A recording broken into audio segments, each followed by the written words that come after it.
Hi, everyone. My name's Elise Rosenblum. I'm the co-founder and principal of Grads of Life. I'm delighted to welcome you to the inaugural episode of Innovating for the Future, putting people first to rebuild a stronger economy, a new video series dedicated to shining a light on leading opportunity employers and to explore how inclusive talent practices can drive economic opportunity, stability, and mobility for all. Through this series, I'll be talking to a wide range of HR executives and thought leaders to explore how the COVID-19 crisis will impact the workforce and economic inclusion in the long term. It's an opportunity to learn from what the best employers are doing and understand how all businesses can embed similar best practices into their organizations. At Grads of Life, we help employers become leading opportunity employers. And we've had the privilege of working with so many phenomenal leaders across the country who are putting people first through their talent practices, including now during this unprecedented crisis. Today, I am so excited to welcome our friends from Ochsner Health, Tracy Skiro, Chief Human Resource Officer, and Missy Sparks, Vice President of Talent Management. I've long known and admired Ochsner. They are an opportunity employer in so many ways, which we will hear more about today. And it has been great, though not at all surprising, to see how their recent pivots in light of coronavirus further exemplify their commitment to strong creative talent management and community leadership. So tell us a little bit about Ochsner, and in particular, I'd love it if you could speak a little bit about your values and how those have shaped your human capital practices before COVID-19. Sure. So Ochsner Health is the largest not-for-profit health system in Louisiana. We have over 25,000 employees spread across the state, and we even branch out a little bit into Mississippi. We have been very focused on our values, and really has driven a lot of what I've done as an HR leader in terms of how we support our organization. So one of the values that really comes to mind, or a couple of them that come to mind, is really around our patients first and educate. And for us, it's really important that, everything we do in HR is really supporting the organization in terms of what our leaders need and what our employees need. We've had a big focus on workforce development, and I would say that I've built the HR strategy and kind of how we focus everything we do around supporting that for the organization. We know that with the challenges in the marketplace, even prior to COVID, that it's been really important for us to grow our own pipeline. And so we've been very focused on partnerships with our community colleges, with local universities, with some of our government workforce agencies to support us in doing that. And so when I say that that's kind of created the groundwork for everything that we focus on in HR, everything we do ties back to those pieces. So, we've put in state-of-the-art HR systems to make processes. So we have Workday. We've done that to, really help our employees and our leaders to be able to navigate HR so that kind of becomes one of the things that just happens in the background and is not a focus for them. We really want to focus all of our communications and what we do around the positive and forward-looking things that we need our workforce focused on. So a lot of focus around diversity and inclusion, education, all those components that just really what I feel has made us a true partner as an HR organization and not an adversarial relationship with our leaders. I know that you guys are headquartered in New Orleans, which is a place that has historically struggled with a lot of unemployment, particularly among vulnerable groups and people of color. I would love to hear a little bit about how that shaped your thinking about your role as a major employer in the city and the state. You made a brief mention of focus on building your own pipelines. Yeah, and actually, pre-COVID and now, there's lots of things we've been doing around the community. So Missy has led some fantastic work for us around workforce development and really working for, youth that are coming out of school that, are looking for opportunities to have a career. We've actually, in our strategic plan for this year, have been very focused on wanting to get into the high schools for, where we may have some challenges in some of our communities where individuals may not be going on to college, or maybe that's just not the right thing for them. And we could help them to maybe see what it's like to have a career in healthcare and get them into some of our training programs. So we have had a focus there. We've worked a lot with our Job One Center, which has helped us to bring in individuals as MAs, patient access registration representatives, lots of different entry-level healthcare roles. And so we've had a big focus there. But then most recently, which I'm sure you've seen in the headlines, there's been some concerns about the disparate impact of COVID on some of our African-American community. And we have recently launched a series of community testing sites throughout Louisiana to really, and specifically in New Orleans right now, because it's been a hot spot, to test and provide education in those communities to really help to educate and help people to understand how to stop spreading the virus, and also how to take care of themselves if they find themselves sick or a loved one sick.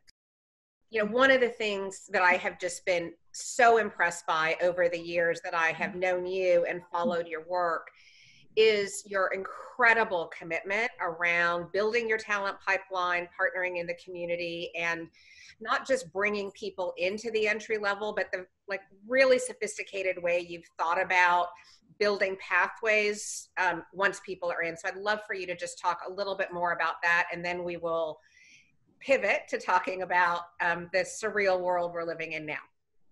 Yeah, I think at Ochsner Health, we really see this as an opportunity in workforce for people to embrace a career, and that it's not just a job. Our work is meaningful. It has purpose behind it. You're serving patients. You're helping to make our state healthier. We're helping, to Tracy's point, answer some of those social determinants of health by changing them, by changing the social circumstances in which others live. By saying, instead of flipping hamburgers maybe at minimum wage, can you come in and start a career journey with us? And can we partner then with local groups, with community groups, to identify at-risk populations, train them in the right job skills, and bring them in for entry-level positions. And then once you are here, we have tuition reimbursement, we have opportunity. We're going to be starting an LPN. We've started one already, an LPN apprenticeship program that will continue this year, of taking medical assistants and saying, now let's help you on the next rung of that lattice, accelerate your career, where we've recognized that the biggest barrier to somebody being able to advance their career is getting time away from work to do it. So how do we help you while being employed to achieve that dream and to live into that dream? And most recently, during the COVID crisis, we've seen an opportunity to continue our partnership with community groups. We've been working with New Orleans Career Center, which is a high school group, a high school here in New Orleans that is focused on healthcare career pathing.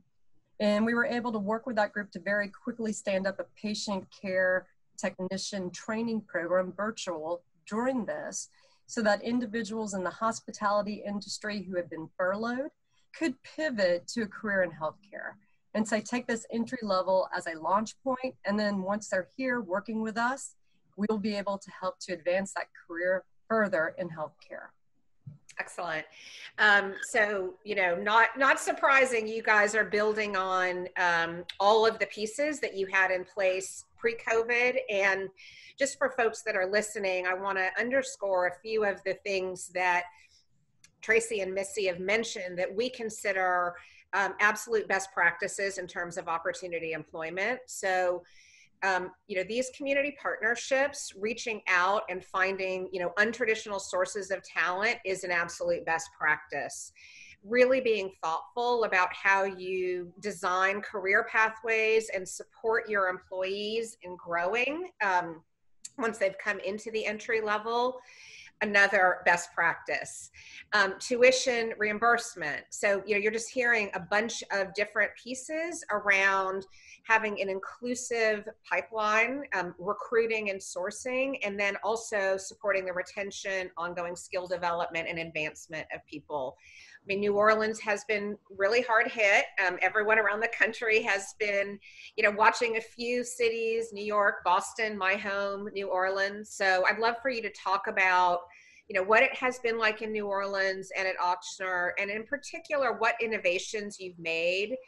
From the moment we got our first positive case in New Orleans, things moved really quickly. It feels like a couple of years have passed, but in that, it's also with a lot of sadness and tragedy in terms of, people being sick and deaths. It's also been a very rewarding time in what we've been able to do to support our staff and to support our patients. And and our community. And I would say that, we went into action pretty quickly. So as the CHRO of the largest health system in Louisiana, the pressure was pretty high in terms of, what am I going to do? We have 26,000 employees. Things are going to change, and so what are the things we need to focus on first? When the governor announced the schools were going to close on a Monday morning, on a Friday for the Monday morning, I quickly went into action with a couple of my peers, and we made some contacts with Kid Camp, which is a local camp here in New Orleans. It usually runs in the summer. And I was familiar with it just from seeing, it around town with my own children, and knew that they stand up camps in a lot of different locations. So we called them and we said, could you set up a camp for us? We have about a need for about 1,500 children, need childcare on Monday with the schools closing. And we worked the whole weekend. We got a contract signed, and we worked the whole weekend with them and a local school called McGee that took a small group of children as well in the New Orleans area. And we stood up spots for over 1,500 children for Monday morning. Communication went out to our employees over the weekend, asked them to register, and they could show up on Monday in a safe, secure environment for their children ages 4 to 12. We provided those childcare centers with help them that first week, going in and doing temperature checks on all the children and all the staff. We worked on social distancing and putting the children in small groups no larger than 10, how they would space the children in the facilities. And so this has just been quite a process. And I will say that I think it's actually set the stage for how we'll be able to help other childcare centers and schools and camps open for the summer, because people are reaching out asking us how we did it.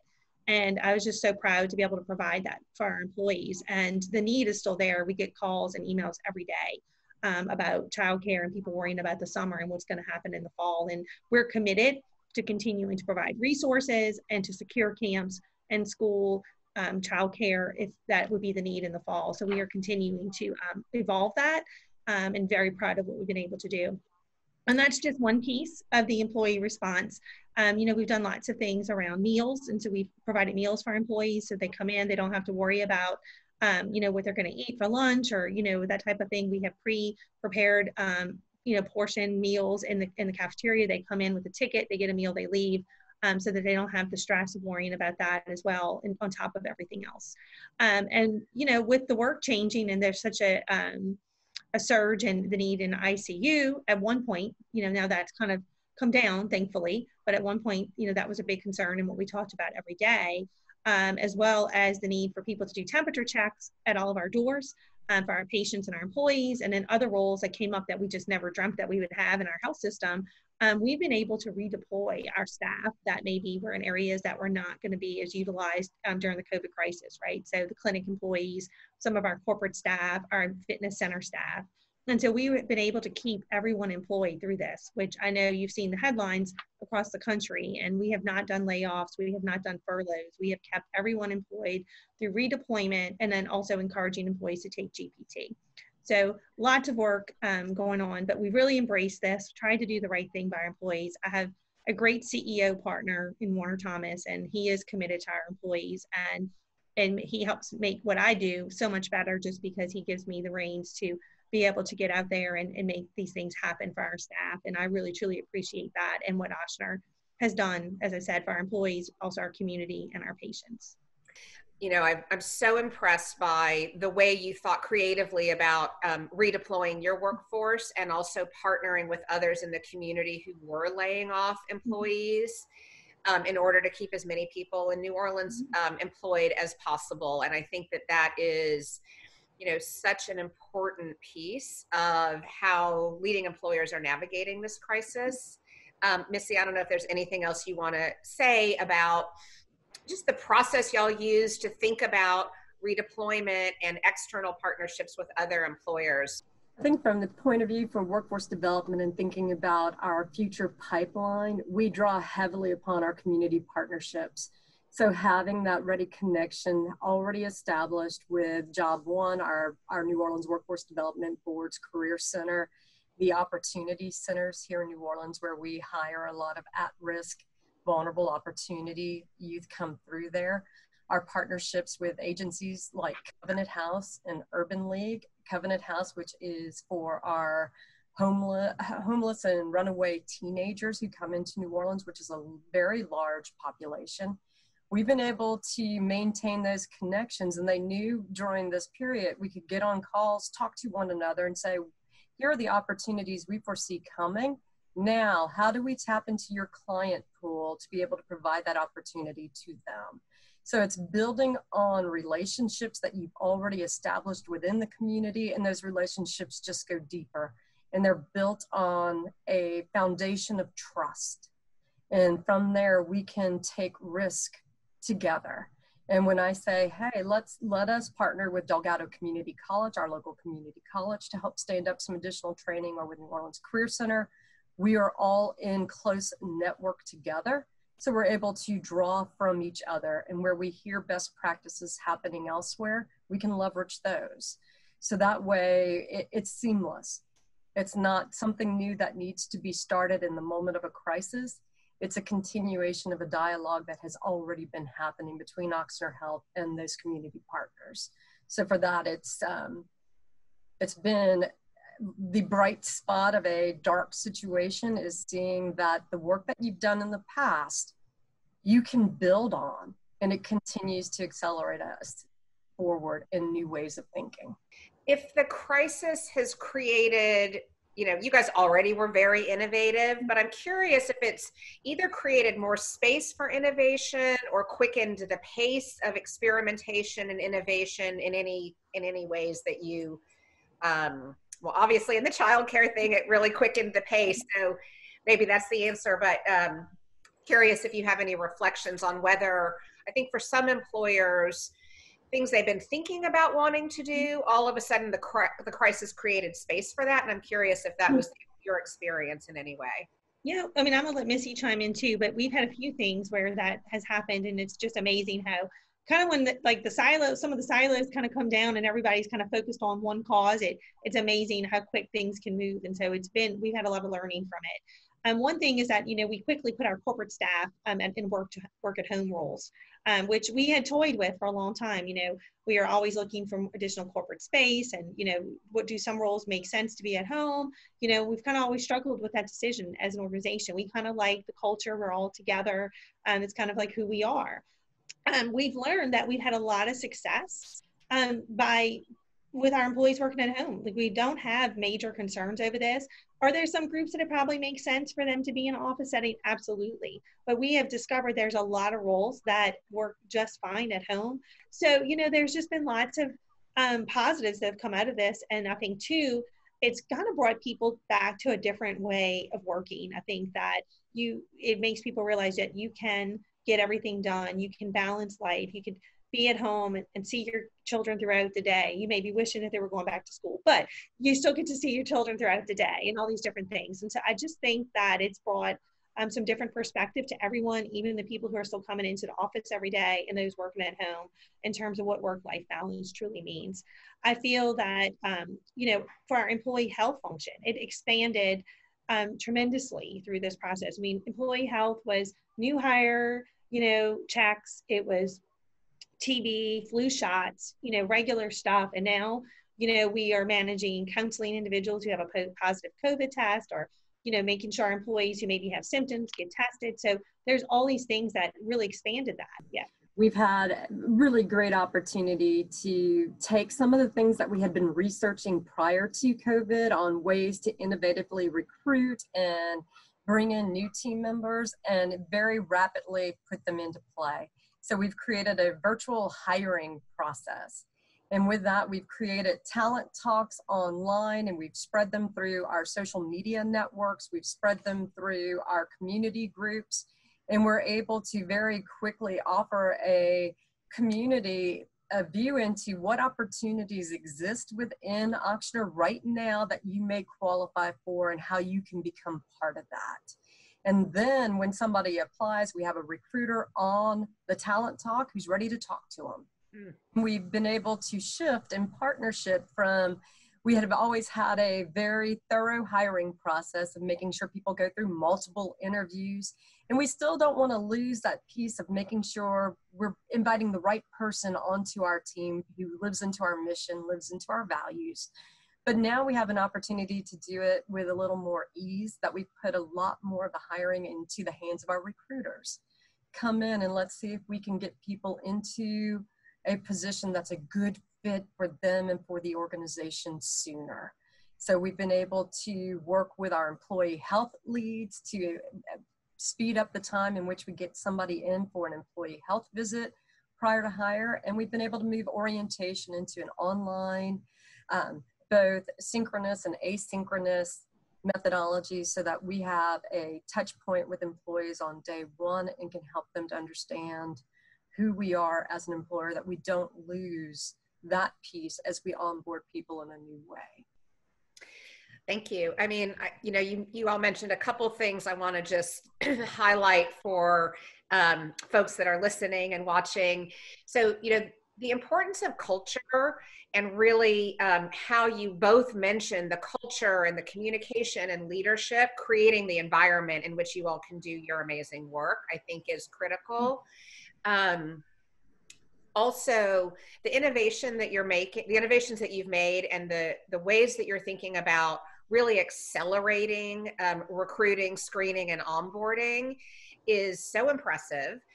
It's absolutely a best practice for bringing opportunity talent into the workplace, because we know for opportunity youth and other traditionally overlooked groups, a really elongated process can just in and itself be a deterrent. So I think a lot of employers, you have a process because you want to make sure you're getting culture and fit right. And I think, obviously everyone wants that.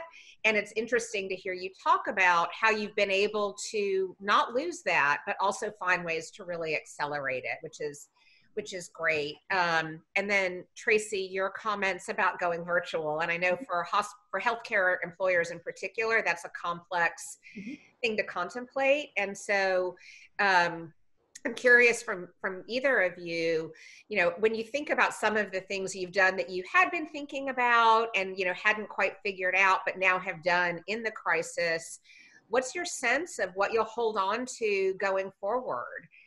So we've been having those conversations. My HR leadership team meetings, we've been kind of focused on that over the last few weeks as we're kind of coming out of some things, and we know we still have to stay focused on COVID, but what are the things we want to keep working on? What are the things that make sense now, in terms of what has changed? And so, with some things loosening in New Orleans this coming weekend in terms of going into phase one, it's brought us to think about what do we do around the office staff, the corporate staff that's working at home, and we're not in a rush to bring people back. So we're actually going to take somewhat of a grouped or phased approach to looking at roles that really need to be in an office setting, where it just makes sense that it's more effective in that setting. And then other roles, we're looking at what are extended remote options. And so I think we will keep a piece of the remote workforce and permanently. I do think that we realize that we can work this way, and it makes sense for the individuals. It makes sense for us from a corporate space perspective. And I think there's a lot of good that's come out of it, and people are comfortable with it. I think for us, it's also around like leadership and how we train individuals and train our leaders on how to, lead and how to work in this type of setting. So I think we'll have more focus on that as the year progresses through our Ochsner Learning Institute. So, helping our leaders become better virtual leaders and employees, and how to be a good virtual employee. And so I think we'll be working through those things just because we want to stay on top of it, because if this is going to become part of our culture, we need to be talking about it and we need to be training on it. I will say the pieces that I talked about in terms of urgent care, helping with our employee health pieces, I don't see any reason to change that. I think it's better for our candidates, a better candidate experience, and I would hope that I can expand that into more of our regions as the year progresses. I think the virtual interviewing and the virtual employee forums, I think are fantastic. I would say that Warner and I have hosted, I think it's 6 or 7 employee forums through this, where we literally get on, we share some updates about what's happening across the system and in our community, and then we sit there for about 45 minutes and take live questions and answer them for our employees. And so we can't bring everyone in to a big conference room and have open forums, so we're doing it on Zoom, and it's been well received. I think there's been over 3,500 employees participate in these sessions. And so it's just a way for us to stay close to the employees and provide answers to questions. And as we've regionalized, we've struggled with how do we get out to all of the employees, right? So now we've been forced to do this in a way on Zoom that really can now be, scaled across the organization going forward. So I just feel we've learned a lot through this, and some of these things definitely will stick. Great. Yeah. Great. So I want to be mindful of the time and know that we're going to wind down. So I just, I want to have a little bit of a closing kind of dialogue here. You all exemplify what we at Grads of Life describe as opportunity employers in virtually every way. And, these are employers who put people first and who really prioritize economic opportunity and mobility. I'd love for each of you to just reflect on, when you hear me describe that, what does being an opportunity employer, especially at this time, mean to you all? So for me, being an opportunity employer is about really putting our people first, as you said. It's about all the things we've been doing to support our staff, to make their life a little bit easier while they're here, taking care of our patients, taking care of them so that they can provide the best care for our community. And I would say that that's been important through COVID, but it's really threaded through everything we've done pre-COVID as well.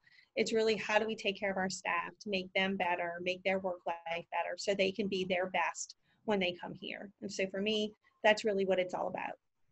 I would echo Tracy. I think that it is, as an employer, we live into our vision to save and change lives.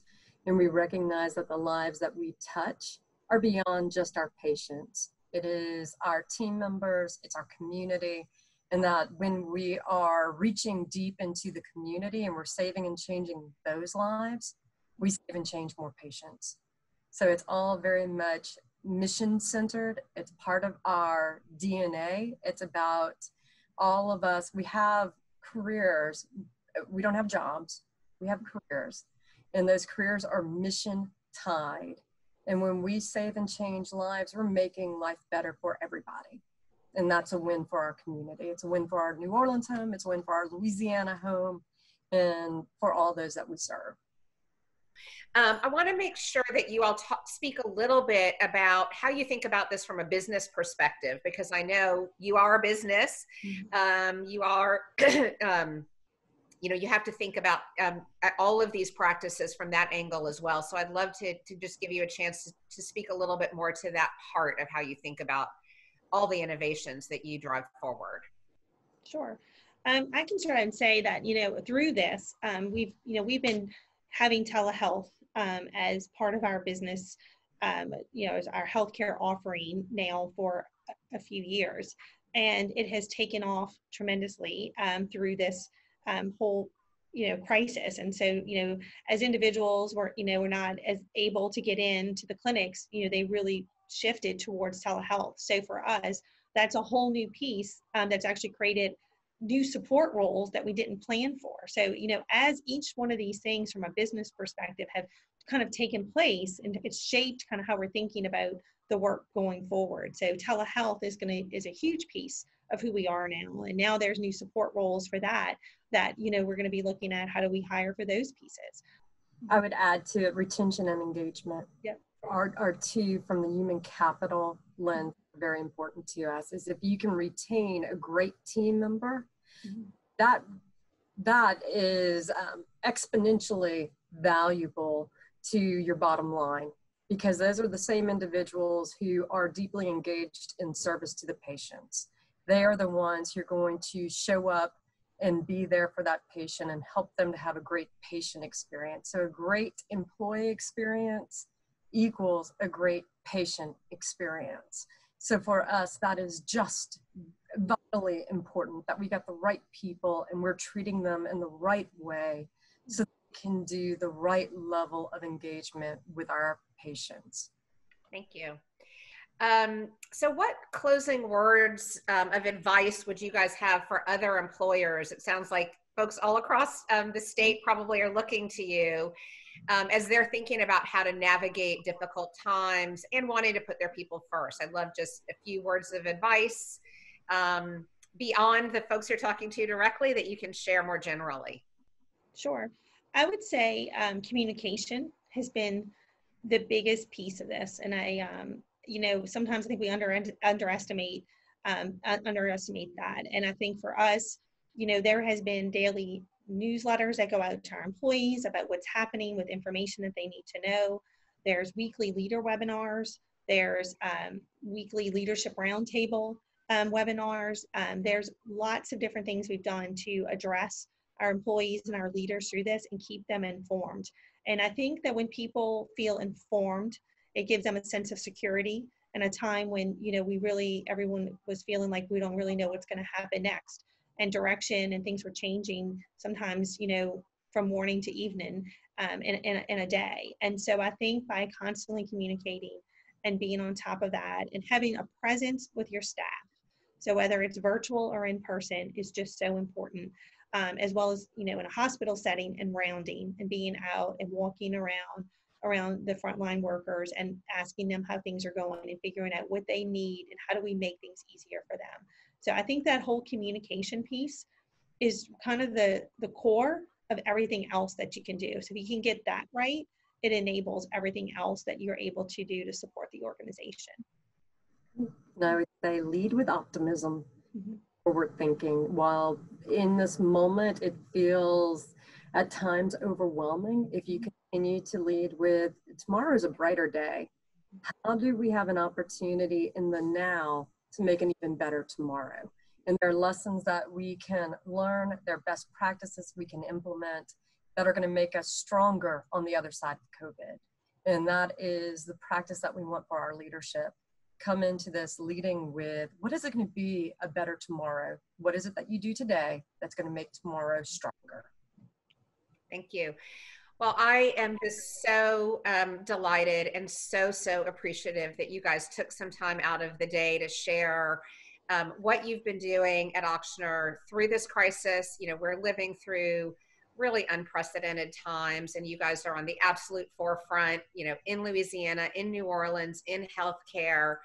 And it is just beyond impressive to hear the many ways that you have built on the strong foundation that you have around leadership, around putting people first, around your talent practices, and really just accelerated those and found a way to take the crisis and figure out so many innovations to take care of your workers so that they can take care of the people in the healthcare system that need their care so much at this time. So I'm so appreciative. I am so impressed by all of the things that you guys are doing, and really appreciate you all sharing with us at Grads of Life so we can share with other employers. You are absolutely a leading opportunity employer. You are on the forefront in virtually every one of the principles that we've codified. So I want to recognize that. And as Missy knows, I'm always looking for ways to give you guys platforms to talk about what you're doing so that others can get inspired. So I just am very appreciative, and thank you for the work that you do, your leadership in your organization and in the country. So thank you both.